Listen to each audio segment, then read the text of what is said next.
Okay बच्चों, आ गए अपनी क्लास में। इससे पहले के लेक्चर में हमने मापांक फलन को समझा था और ग्राफ पर हमने देखा था, ठीक है, कि कैसे वो चीज़ बदल जाती है। चलिए आगे चलते हैं। अब आता है चिन्ह फलन। चिन्ह फलन आपके पास जो नोट्स है बेटा, इजी लेवल पे एक नोट्स है, उसको पढ़ के उसमें आसान आसान से क्वेश्चन है बेसिक लेवल पे, और अच्छा करें, उसको पूरा कर लें। अगर सब कुछ समझ में आ रहा है, एनसीईआरटी को अच्छे से आप समझ रहे हैं और नोट्स पढ़ने का टाइम नहीं मिल रहा है, तो आप छोड़ भी सकते हैं, उस नोट्स को आप छोड़ सकते हैं, कोई बात नहीं है। कहीं ऐसा हो रहा है कि सर कुछ बेसिक चीज़ें हमारी अटक गई हैं, बहुत बहुत इजी लेवल पर कुछ चीज़ें अटक गई हैं, कुछ परिभाषाएं हमारी अटकी हुई हैं, तो बेटा साथ में उस नोट्स को ज़रूर पढ़ लो। बहुत बढ़िया नोट्स है, ठीक, उसको ज़रूर पढ़ लेना। गवर्नमेंट बुक है वो, गवर्नमेंट बुक का एक पीडीएफ हमने दिया हुआ है इजी लेवल वाला, जो हमारे होम वर्कशीट हैं, है ना, वो डन करें। आपके कोर्स में, फुल कोर्स में क्या है, एक बार कई बार डाउट हो जाता है सर फुल कोर्स में क्या है, एक बार लिख दूं। एक नोट्स है पढ़ने के लिए, बेसिक लेवल पे, इजी लेवल पे नोट्स है। इस नोट्स का जो लेवल है बेटा, ये पीडीएफ में है, आपका सारा पीडीएफ में ही होता है, ये इजी लेवल है, आसान वाला है। इसके बाद होम वर्कशीट है, इसमें कुछ सवाल मैंने आपको निकाल के दिए हुए हैं। ये इजी लेवल नहीं है, इसका जो लेवल है वो थोड़ा सा एडवांस है, अच्छे सवाल मिल जाएंगे आपको। इसके बाद एमसीक्यू है, ठीक, एमसीक्यू एकेडमिक और कंपटीशन दोनों लेवल पर है बेटा, एकेडमिक और कंपटीशन दोनों का अच्छे वाला है। उसके बाद जो कंपटीशन लेवल है, कंपटीशन लेवल में एमसीक्यू हैं प्लस वीडियो लेक्चर हैं, रिकॉर्डिंग किए हुए वीडियो लेक्चर हैं।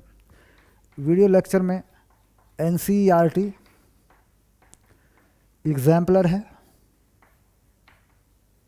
प्लस कुछ बेसिक है, कहीं कहीं पे बेसिक की ज़रूरत पड़ती है ना बेटा, कहीं कहीं पे बेसिक लेक्चर भी हैं। तो जितना आपको पढ़ना है अपने तरीके से पढ़ें। सबसे पहले क्या पढ़ें, सबसे पहले क्या पढ़ेंगे, फुल कोर्स के पहले फोल्डर में जाएंगे, वीडियो में, और इसमें एक फोल्डर मिलेगा एकेडमिक। बस ये एकेडमिक आप पूरा कर लेंगे, इसको 100% कर लेंगे। इसके बाद आपको जो ठीक लगे अपने हिसाब से आप पढ़ सकते हैं।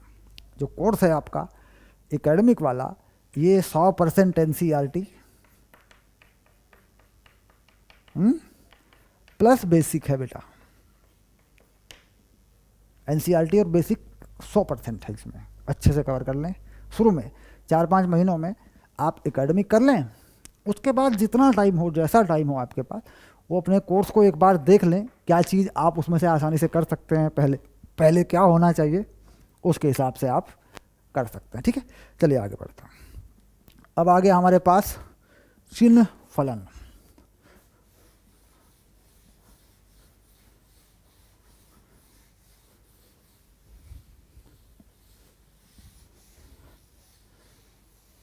ओके शाबाश।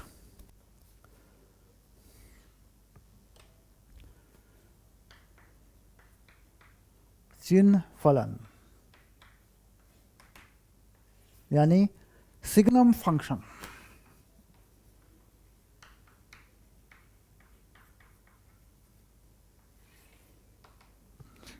तो चिन्ह फलन कैसा है, चिन्ह फलन कैसा है, तो यहाँ पर देखिए, मान लीजिए कोई चीज़ अगर fx में ऐसे लिखी जाए, एक बड़ा ब्रैकेट लगा के, जैसे मान लो मैं यहाँ x लिख दूँ, एक सिंपल सी बात है, तो x का मान जब तक पूर्णांक नहीं हो जाए तब तक मैं पूर्णांक नहीं लूँगा, उसे एक नंबर कम लूँगा।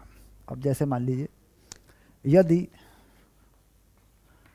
x बराबर 0, तो बेटा fx बराबर 0 है ना, x बराबर 0.5, तो fx बराबर 0, यानी एक नंबर कम लूँगा मैं। अच्छा, यदि x बराबर -0.5 तो एफ एक्स बराबर कितना लूँगा बेटा, -1। यदि x बराबर -1.5 तो एफ एक्स कितना लूँगा बेटा, -2।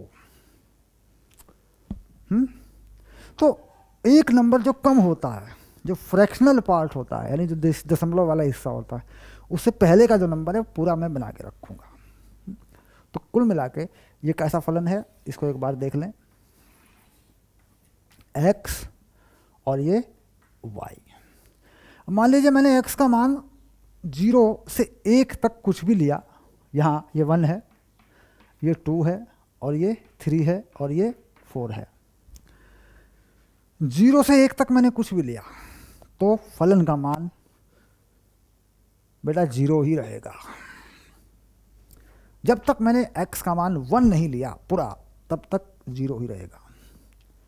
जब मैंने x का मान पूरा 1 ले लिया यहाँ पर ऐसे, तो ये मान 1 से शुरू हो जाएगा, यानी 1 हो गया।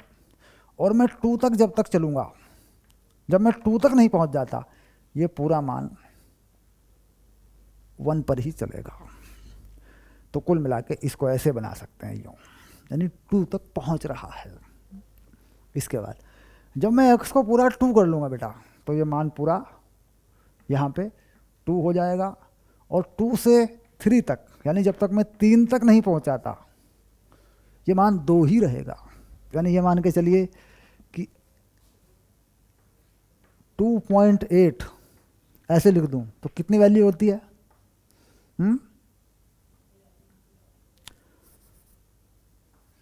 ऐसे लिख दूँ x को ना, तो ये 2 होता है। देखो मैंने x का मान कितना लिखा, 2.8। लेना कितना है? 2, कम ही लेना है मतलब। तो इंटीजर पार्ट, यानी जो पूर्ण नंबर है, पूरा नंबर है, वो लगा के रखते हैं, वही इसमें लेना होता है। शाबाश। अब आगे चलते हैं। तो यहाँ पर भी ये 1 को अप्रोच कर लेगा, 0 से 1 को अप्रोच कर लेगा। अब पीछे हटा लेते हैं, कुछ ऐसा कर लेते हैं, ऐसे कर लेते हैं। देखो ये हो गया -1, -2, -3, ये हो गया -1, -2, -3। अब मान लीजिए मैं -1 से 0 के बीच कोई वैल्यू लेता हूँ, तो बेटा ये यहाँ रहेगा ऐसे, और नीचे हटा दूँ तो एक कम पे जाना है ना, यहाँ रहेगा ऐसे, और एक कम पे ले जाता हूँ तो बेटा यहाँ रहेगा ऐसे। यानी यहाँ पे चीज़ लिखी हुई लिखा, अगर x को -1.5 लूँ तो इससे नीचे वाला नंबर क्या है, कम वाला, -2 है। देख अगर मैंने -1.5 वैल्यू यहाँ ली तो कहाँ पहुँचेगा, -2 पे पहुँचेगा। बीच में ये फलन नहीं होगा। देखो यहाँ पर सीधा 2 पहुँचेगा, मतलब ऐसे नहीं जाएगा ये। जैसे जैसे हम 2 की तरफ जा रहे हैं तो इसका मान 1 रहेगा, लेकिन जैसे ही हम 2 कर देंगे पूरा, तो एकदम से ये 2 हो जाएगा। ठीक, तो यानी ये फलन लगातार नहीं है, ये फलन कॉन्टिन्यूअस नहीं है, सतत नहीं है, लगातार इसकी वैल्यू नहीं है, बीच बीच में टूट रहा है। शाबाश। तो समझ में आ गया, ये है चिन्ह फलन। अब चिन्ह फलन में अगर यहाँ कोई मान बदल दूँ, यहाँ कुछ भी रख दूँ, तो बेटा ऐसे ही परिभाषित होंगी चीज़ें। मान लीजिए मैं चिन्ह फलन में यहाँ तो मैंने x का रखा है, देखो ये x वाला है, बुक में भी यही बताया गया है। अगर मैं यहाँ कोई चीज़ बदल दूँ, अब देखो मैं चेंज करूँगा, आपने समझ लिया होगा क्या हो रहा है। अब मैं चेंज करूँगा इसको, देखो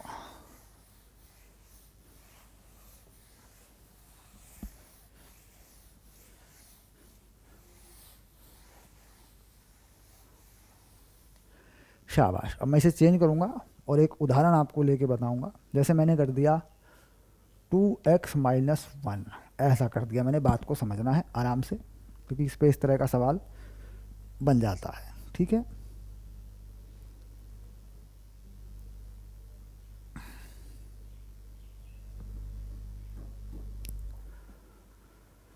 हाँ। तो यहाँ पर हमें इसके अंदर कोई वैल्यू, जब तक पूरा नंबर नहीं हो जाती, वो उससे एक नंबर कम की लेनी होती है, ये ध्यान रखने की बात है।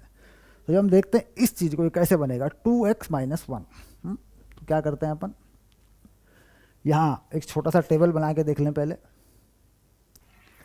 इधर x इधर y, ठीक।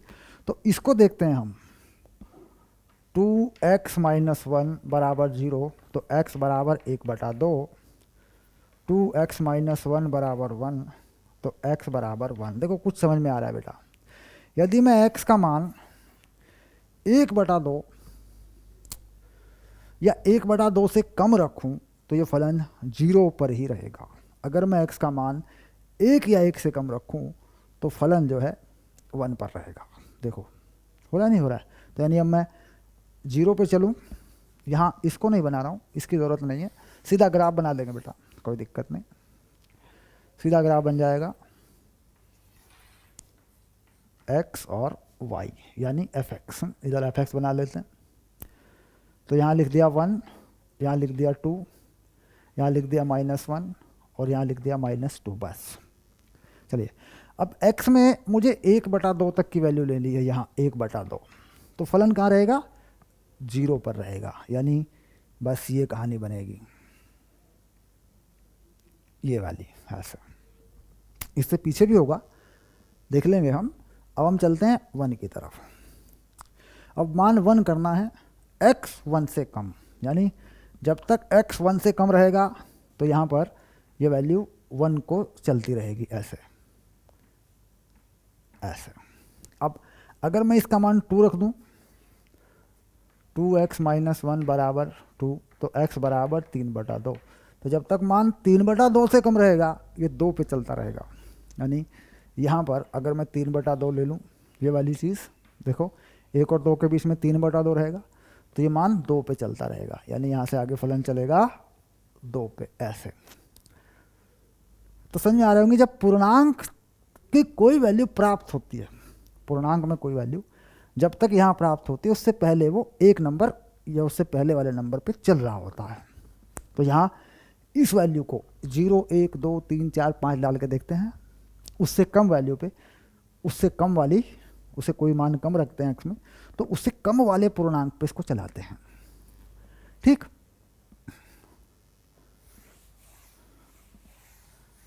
चलिए थोड़ा सा उदाहरण मैंने लिया, और जब ऐसे प्रश्न आएंगे तो फिर हम उनको और डिस्कस कर लेंगे, कोई फर्क नहीं पड़ता, आराम से, शाबाश।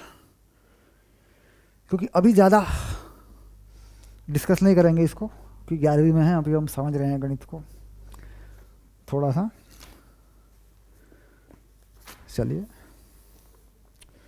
वास्तविक फलनों के बीजगणित, वास्तविक फलनों के बीजगणित, ये 242 नंबर का पॉइंट है बेटा, एनसीईआरटी में, पाठ्य पुस्तक में।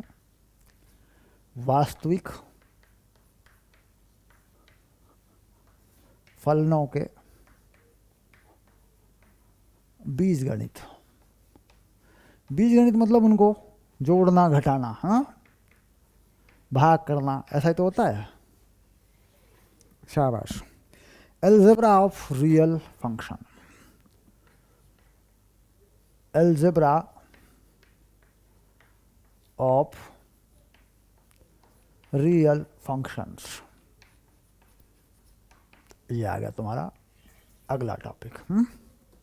चलिए, तो कहा दो फलनों का योग सभी x के लिए परिभाषित करते हैं। फलनों का योग को बेटा जोड़ लेते हैं, फलनों को, दो फलनों का योग है, मान लीजिए, क्या लिखते हैं, योग, है ना। तो योग में fx,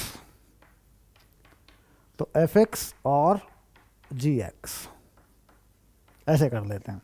तो क्या क्या चीज़ें बदलने वाली हैं, थोड़ा सा मुझे डिस्कस करना है। अगर मैं दो फलनों को जोड़ रहा हूँ तो क्या क्या चीज़ें बदलने वाली हैं। fx का प्रांत किस प्रकार संबंधित होगा बड़े fx का, टोटल जो बनाया, छोटे fx और gx के साथ में, मतलब प्रांत कैसा होगा। तो क्या करते हैं, उदाहरण से देख लेते हैं, उदाहरण, फिर इस पर एक न्यूमेरिकल उदाहरण भी कराऊंगा आपको, न्यूमेरिकल करके दिखाऊंगा कि प्रांत यानी डोमेन या रेंज यानी परिसर कैसे प्रभावित होगा, इसको समझना है, और ग्राफ कैसे प्रभावित होगा, हम ये भी समझना है। चलिए क्योंकि अगर हमने इसको समझ लिया योग वाले को, तो फिर हम गुणा वाले का, भाग वाले का, किसी का भी कर सकते हैं। तो मान लीजिए एफ एक्स ये है 2x + 1,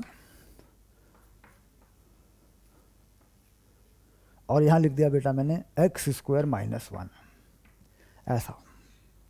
तो यहाँ साफ दिख रहा है मुझे कि छोटा एफ एक्स मैंने जिसको माना वो है बेटा 2x + 1, और जी एक्स मैंने जिसको मान लिया वो है x² - 1। ये मेरे पास एक फलन है जो दोनों को मिला के मैंने बनाया है। ओके, तो यहाँ पर मैं देख रहा हूँ कि मुझे एक प्रांत बनाना है इसका, एफ एक्स का प्रांत, यानी एफ एक्स का प्रांत। ठीक, तो मुझे इस पूरे फलन के साथ में देखना पड़ेगा इसका प्रांत क्या है, इसका प्रांत क्या है, और उन प्रांत में जो कॉमन होगा, जो सर्वनिष्ठ होगा, उसको ही मैं इसका प्रांत बना पाऊंगा, क्योंकि दोनों में वो चीज़ लगनी चाहिए तभी इसका बनेगा।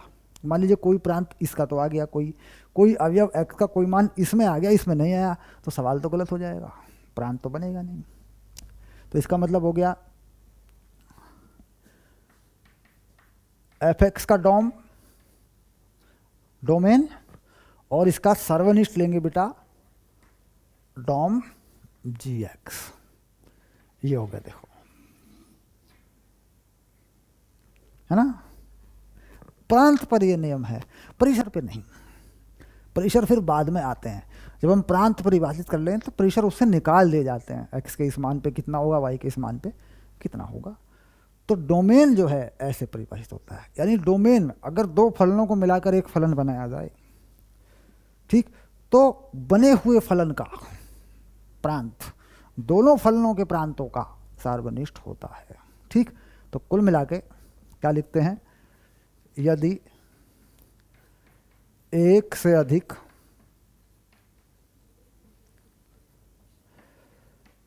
फलनों के संयोजन से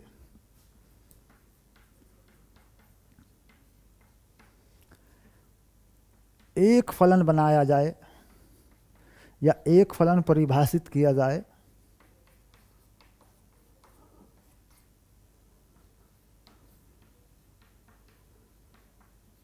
तो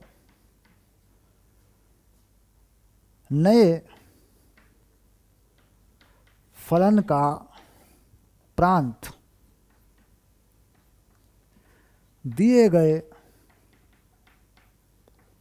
फलनों के प्रांतों का सर्वनिष्ठ होता है। सर्वनिष्ठ होता है बेटा, इस बात को ध्यान रखना। ठीक, तो संयोजन मतलब जोड़ा गया हो, चाहे घटाया गया हो, चाहे गुणा किया गया हो, चाहे भाग किया गया हो है ना। तो क्या होगा, सर्वनिष्ठ लेना पड़ेगा उन फलनों का जिनसे मिलाकर वो बना है, तब उसका प्रांत निकलेगा। शाबाश। तो बेसिक डेफिनेशन होगी बीजगणित से संबंधित, इस बात का ध्यान रखेंगे। बाकी सारी चीज़ें नॉर्मल हैं, जोड़ना, घटाना, भाग करना सब नॉर्मल चलेगा। ठीक है, चलिए अब लिखा है वास्तविक फलन में से दूसरे को घटाना, गुणा कर देना, फलनों को गुणा कर देना, भाग कर देना। चलिए अब धीरे धीरे हम उदाहरण की तरफ चलेंगे। शाबाश।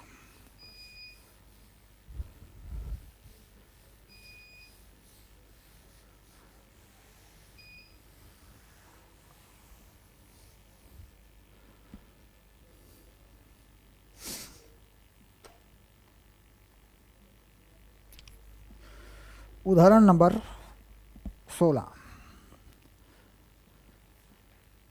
उदाहरण नंबर 16। शाबाश। बाकी सिंपल बातें हैं, आप करेंगे तो समझ जाएंगे। भाग किया है मान लो, तो भाग करने में क्या होगा, जो भाग में आ रहा है वो जीरो ना हो, है ना। मतलब जैसे मैंने लिख दिया कि एफ एक्स, ये बात हम पहले भी कर चुके हैं, एफ एक्स अपॉन जी एक्स, बेटा भाग कर दिया, तो क्या कह रहा है कि आप जी एक्स जो है वो जीरो ना हो, बस ये भागफल का नियम है और कुछ नहीं है। ठीक है, सिंपल चीज़ है। उदाहरण नंबर 16 में देखते हैं क्या करना है। मान लीजिए एफ एक्स इतना है, जी एक्स इतना है, वास्तविक फलन है। क्या कह रहे हैं, एफ एक्स कितना है, एफ एक्स है एक्स स्क्वायर और जी एक्स है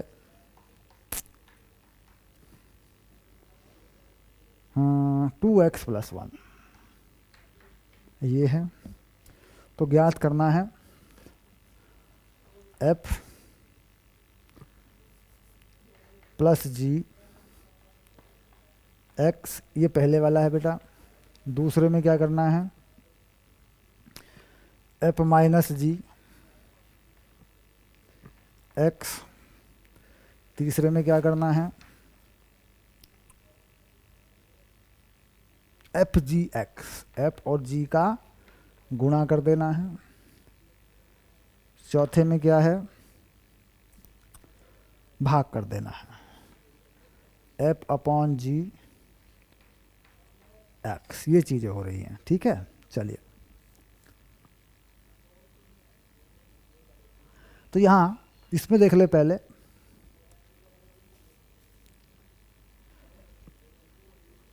दोनों को जोड़ना है, एफ प्लस जी एक्स। इसका मतलब हो गया कि एफ एक्स में जी एक्स को जोड़ना है। ऐसा कर लेते हैं बेटा, क्योंकि इसको कॉमन लेके ऐसे लिख सकते हैं, है ना, हालांकि होता यही है। तो एक्स कॉमन ले रहे हैं तो ये ब्रैकेट में डाल दिया। तो जोड़ दें दोनों को, एक्स स्क्वायर प्लस 2x+1। तो ये पहला आंसर हो गया। घटा दें, घटाने के लिए क्या करें, एफ एक्स माइनस जी एक्स। तो घटा देते हैं, एक्स स्क्वायर माइनस 2x-1। बेटा ये आंसर हो गया। गुणा कर दें, तो एफ एक्स और जी एक्स की गुणा कर देते हैं। तो कितना हो गया, एक्स स्क्वायर 2x+1, देखो गुणा हो गई। ये कितनी हो जाएगी, 2x³ प्लस एक्स स्क्वायर, ऐसा हो जाएगा। ये आंसर हो गया। भाग कर दें, एफ एक्स बटे जी एक्स, भाग हो गया देखो।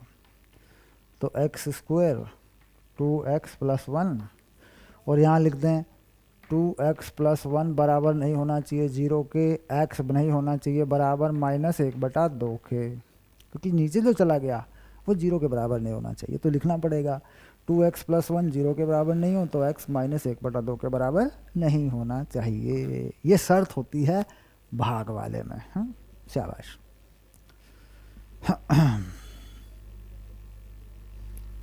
चलिए, क्वेश्चन डन हो गया बेटा, शाबाश। चलो बच्चों आगे बढ़ते हैं और देखते हैं क्या करना है।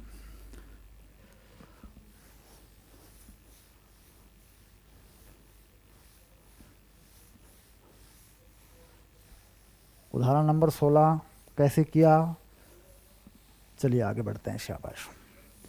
मैं बार बार कह रहा हूँ बेटा, आपके कोर्स में एक बेसिक नोट्स है इजी लेवल का, है ना, एक गवर्नमेंट बुक सिलेबस के हिसाब से इजी वाला हमने लगा रखा है, उसको ज़रूर पढ़ लेना। सारे छोटे छोटे सवाल उसमें से कर लेना, समय मिले छोड़ना नहीं। एक होता है सर टाइम ही नहीं मिल पाया, तो टाइम नहीं मिल पाया फिर तो बेटा ये पूरा कोर्स है आपका एकेडमिक वाला, इसको कर लेना है। टाइम मिल जाए तो कर लेना, टाइम मिल जाए तो मत छोड़ना। चलिए, उदाहरण नंबर 17, उदाहरण नंबर 17, उदाहरण नंबर 17। क्या समझना है, मान लीजिए एफ एक्स वर्गमूल एक्स है, एफ एक्स जो है वर्गमूल एक्स है बेटा, ऐसे, और जी एक्स एक्स के बराबर है, एक्स। ऋणोत्तर वास्तविक संख्याओं के लिए दो फलन है, यानी बढ़ती हुई संख्याओं के लिए, वास्तविक में बढ़ते हुए 1 2 3 4 5 ऋणोत्तर है ना, आ गया। तो सिंपल है, प्लस जी बताइए, ये बताइए, गुणा करिए, भाग करिए, हैं। शाबाश।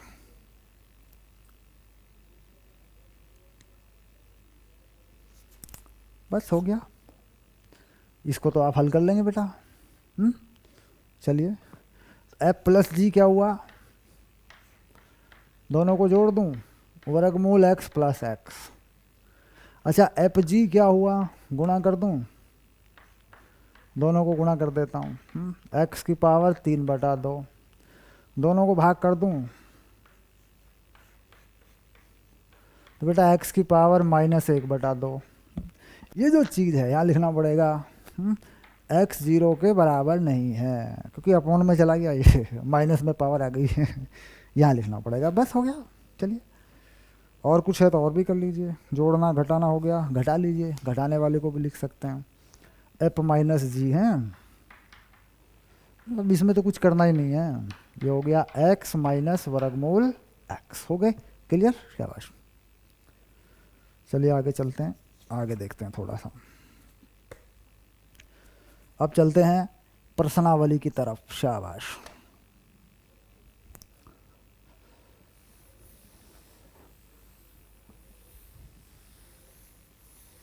तो ये आ गई हमारी प्रश्नावली।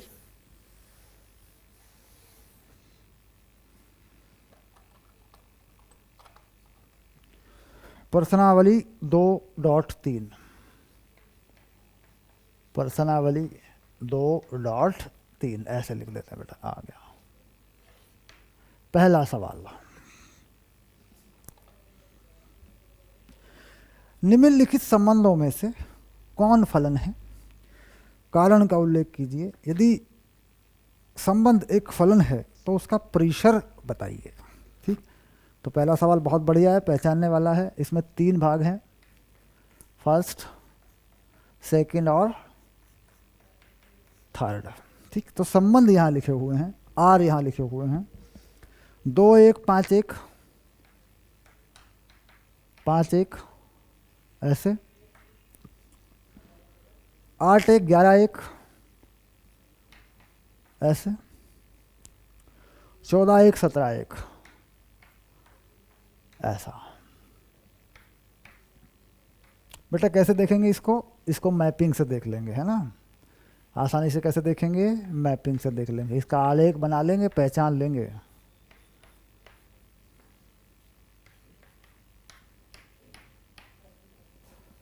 ऐसे आलेख बना लेंगे। तो पहले इसी को कर लेते हैं, देखो ये हो गया एक्स और ये हो गया वाई। एक्स में क्या है, एक्स में है 2 5 8 11 14 17, 2 5 8 11 14 17। अच्छा, दूसरे वाले में क्या है, एक है, एक, सब में एक है, 2 1 5 1 8 1 1 1 1 1 1, तो यहाँ पर केवल एक है बेटा, और सब के साथ एक है, ऐसे सबके साथ संबंध है एक का, ऐसे। तो y में केवल एक मान है, x के बहुत सारे मानों के लिए y में एक मान हो सकता है, y के बहुत सारे मानों के लिए x में एक मान नहीं हो सकता। इसका मतलब ये फलन है। और इसका प्रांत क्या है, प्रांत है ये पूरा 2 5 8 11 14 17, ये इसका प्रांत है बेटा। इसका परिसर क्या है, परिसर है इसका 1, ये रहा। ठीक हो गया। चलिए आगे चलते हैं, दूसरा वाला पार्ट देखते हैं। तो पहला तो हो गया, दूसरा देखते हैं। दूसरे में देखते हैं 2 1 4 2, 2 1 4 2, 6 3 8 4, 6 3 8 4, 10 5 12 6 14 7, 10 5 12 6 14 7, ऐसा मामला है। बन गया। इसका भी एक चित्र बना के देख लेंगे। दूसरे वाले का चित्र बना के देखेंगे। शाबाश। x के मान यहाँ रखेंगे, y यहाँ लिख लेंगे, है ना, ऐसे। तो x में है 2 4 6 8 10, 2 4 6 8 10, 12 14, ऐसा। अच्छा, y में लिखेंगे 1 2 3 4 5 6 7, 1 2 3 4 5 6 7, 1 2 3 4 5 6 7। 2 का 1 से बनाएंगे, ये बन गया। 4 का 2 से बनाएंगे, ये बन गया। 6 का 3 से बनाएंगे, ये बन गया।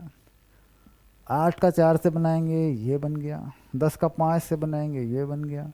12 का 6 से बनाएंगे, ये बन गया। 14 का 7 से बनाएंगे, ये बन गया।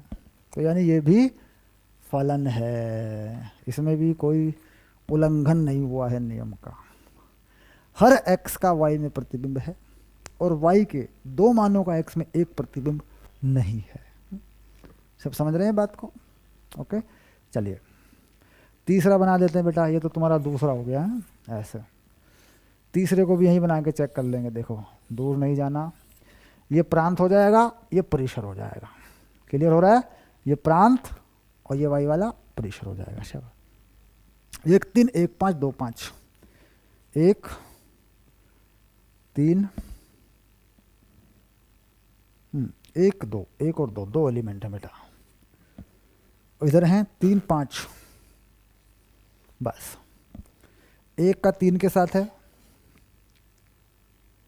1 का 5 के साथ है। गलत हो गया।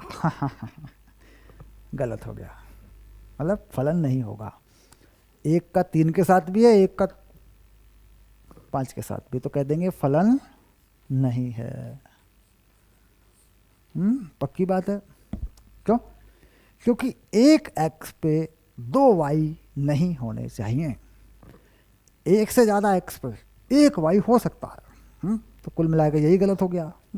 शाबाश। तो ये फलन नहीं है। तो एक x के लिए y के 2 प्रतिबिंब हैं, तो गलत हो गया। शाबाश। चलिए आगे चलते हैं।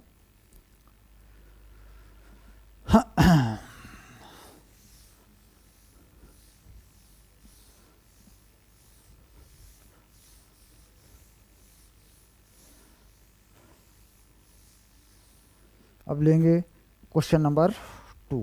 बहुत ही बढ़िया सवाल था पहला।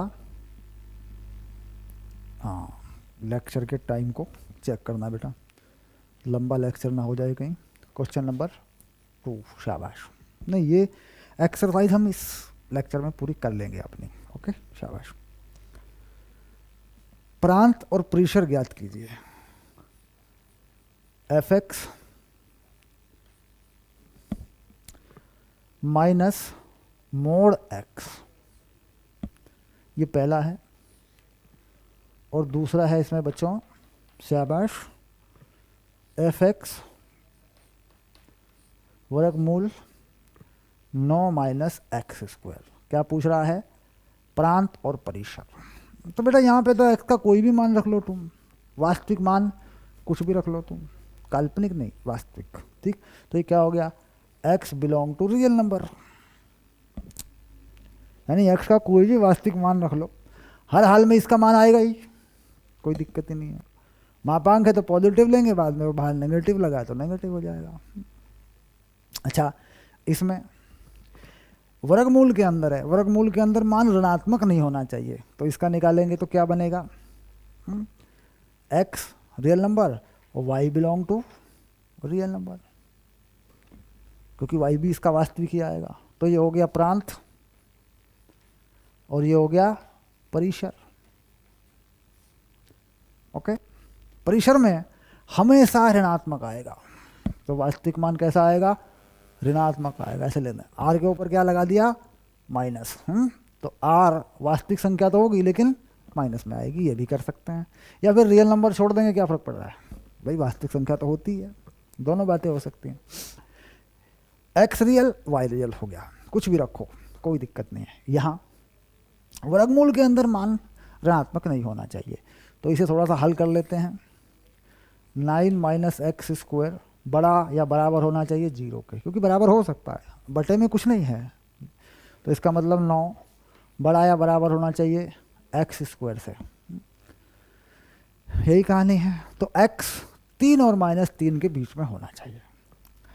3 और -3 यानी -3 x 3। अगर -3 से बाहर जाएगा तो ये वैल्यू कैसी हो जाएगी, माइनस हो जाएगी। मान लीजिए मैं x का मान 4 रख दूँ यहाँ पे, 9 - 16 तो माइनस का नहीं हो जाएगा। तो x का मान 3 और -3 के बीच में होना चाहिए। इससे पता चल जाता है ना। चलिए, तो यहाँ अपने तरीके से देख सकते हैं, यहाँ पे अपने तरीके से वैल्यू लगा के देख लेते हैं हम। कोई बहुत झंझट नहीं है इसमें, ये कुछ क्या करें, इसके गुणनखंड करें, छोटा करें, बड़ा करें, वो सब झंझट नहीं, वैल्यू लगा के ही देख लो। क्योंकि यहाँ पे क्या हो रहा है, देखो ऐसे करते हैं, 3 - x 3 + x बड़ा या बराबर 0। जब दोनों पॉजिटिव हैं, ये भी 0 से बड़ा, ये भी, जब भी 0 से बड़ा होगा, देखो धनात्मक के साथ गुना होगी, तो क्या हो गया, 3 - x 0 से बड़ा, तो 3 0 से बड़ा, x 3 से छोटा x हो गया। देखो अच्छा, 3 + x 0 से बड़ा, 3 -3 3 बेटा -x, तो उल्टा कर देंगे निशान को, x ये आ गया, -3 से बड़ा यानी इधर की तरफ। तो देखो दोनों चीज़ें आ गई। ये असमीका ऐसे हल होती है, बाद में देखेंगे, बाद में बताएंगे कि असमीका कैसे ऐसे हल करते हैं। असमीकरणों का चैप्टर है ये, को करेंगे, पर इस तरीके से अभी नहीं जाना है। ये तब होता है जब असमीका पढ़ लेते हैं, तब ये चीज़ें मिल जाती है हमें, अभी झंझट नहीं। अभी सिंपली देख लो कि वर्गमूल के अंदर ऋणात्मक मान ना हो, तो इसे एक बार 0 डाल लो, 0 के इधर उधर 2 मान रख के देख लो। मान लीजिए मैंने इसे 0 डाल लिया, तो x का मान कितना आएगा, देखो x² 9 है, तो x का मान 3 आएगा। तो 3 और -3 के अंदर रखूँगा, -2 1 1 2, तो ये धनात्मक बनेगा, उससे बाहर मुझे नहीं जाना है। तो इस अनुमान से सॉल्व करो। अभी ये असमीका वाला फंडा यहाँ मत लगाओ, क्योंकि ये चैप्टर है आगे जाके एक, जब हम उसे समझ जाएंगे तो फिर ये तरकीब भी हम समझ जाएंगे। अभी इसी जनरल आइडिया से करो, अनुमान से कर लो, मान रख के कर लो अभी, ठीक है। चलिए, तो इसमें क्या हुआ, इसमें आ गया प्रांत -3 और 3 के अंदर, ठीक। तो अंतराल लिख देंगे, प्रांत को किस लिखेंगे, अंतराल पे लिख देंगे, x बिलोंग टू, बड़ा ब्रैकेट लगाएंगे ऐसे। तो ये बता रखा है हमने कि बड़ा ब्रैकेट क्यों लगा, 3 और -3 मान हो सकते हैं और उसके अंदर हो सकता है। परिसर क्या होगा, परिसर कितना होगा, मान 3 तक जा सकता है बेटा, 0 से 3 तक जा सकता है y का मान, अगर धनात्मक में देखे तो, है ना। ऋणात्मक में देखे तो -3 भी जा सकता है, जो कि फलन है, एक ही मान दिखाना होता है अपने को, दोनों तरफ नहीं जाना, फलन में एक ही मान दिखाना होता है। तो क्या करें, 0 से 3 लिख दो बस। परिसर में y बिलोंग टू 0 से 3, x का कोई भी मान रखेंगे तो प्लस वाला मान लेते हैं, प्लस माइनस नहीं लगाया करते, सर परिसर चला जाएगा माइनस पे, होता है। क्योंकि मान लीजिए मैं x का मान 0 रख दूँ, देखो बात को समझना, y बराबर 9 कर दूँ, क्योंकि x कितना लिख दिया मैंने 0, तो y का मान तो बेटा ±3 हो जाएगा, प्लस भी होगा 3 भी होगा। तो ये प्लस माइनस पे अगर ध्यान लग जाए कोई चीज़ तो वो गड़बड़ हो जाएगा, वो फलन नहीं बनता, 2 वैल्यू हो जाती हैं उसमें। तो क्या करें फिर, 0 से 3 लिख के चलें, शाबाश।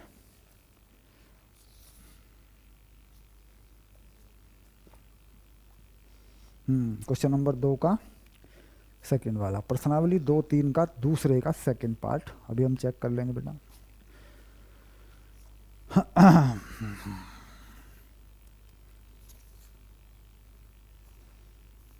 संबंध का परिसर लिखा है तो ठीक है, हाँ 0 से 3 लिखा है, प्रांत -3 से 3 लिखा है, ठीक है, ओके शाबाश, उत्तर की जांच हो चुकी है। चलिए आगे बढ़ते हैं, अगला सवाल करेंगे। इस लेक्चर में हम ये सारे सवाल कर देंगे, शाबाश।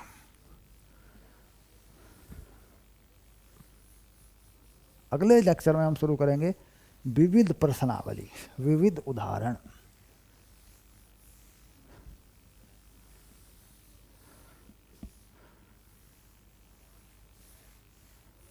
चलिए क्वेश्चन नंबर 2 पूरा हुआ। क्वेश्चन नंबर 3 की तरफ बढ़ते हैं। एक फलन है 2x माइनस 5 द्वारा परिभाषित है, निम्नलिखित के मान ज्ञात कीजिए। फलन है बेटा 2x माइनस 5, ये फलन है। तो f0 f7 f minus 3, f0 f7 f minus 3। तो इसमें कुछ नहीं करना होता बेटा, x का मान रखना होता है बस। f0 0 रख दिया तो कितना हो गया 2, 0 माइनस 5 तो उत्तर हो गया माइनस 5। 7 7 दूनी 14, 2 यहाँ में मान 7 रखना है, माइनस 5 तो 14 में से 7 गए 5 गए बेटा 9 हो गया। f माइनस 3 तो यहाँ 2 माइनस 3 माइनस 5 तो ये हो गया बेटा माइनस 6 माइनस 5, ये हो गया माइनस 11। ये सब तुम्हारे उत्तर हो गए।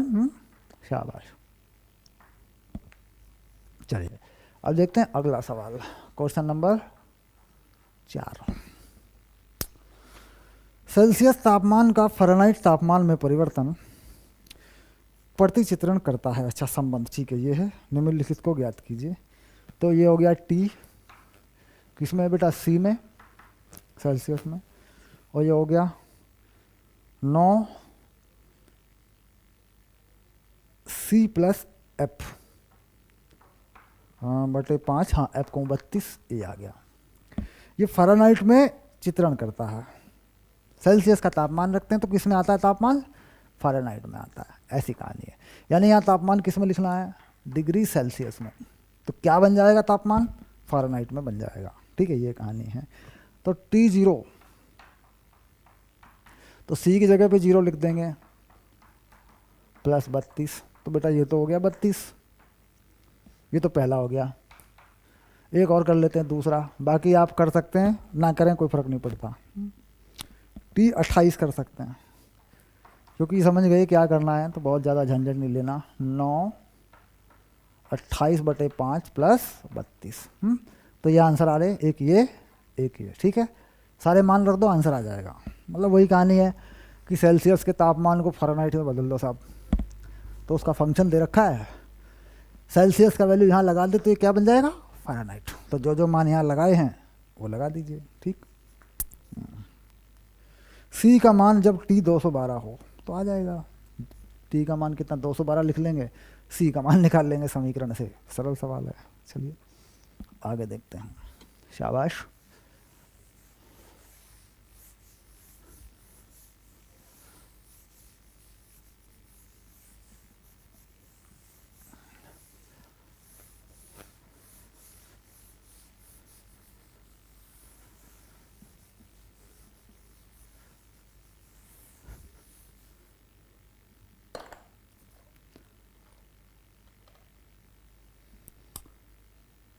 प्रश्न नंबर 5, निम्नलिखित में से प्रत्येक फलन का परिसर ज्ञात कीजिए। क्या कह रहे हैं, परिसर। ध्यान रखना बेटा, परिसर पूछ रहा है, प्रांत नहीं, परिसर, है।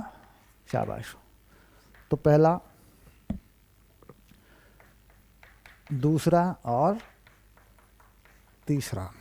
पहला क्या है, f(x) बराबर 2 माइनस 3x।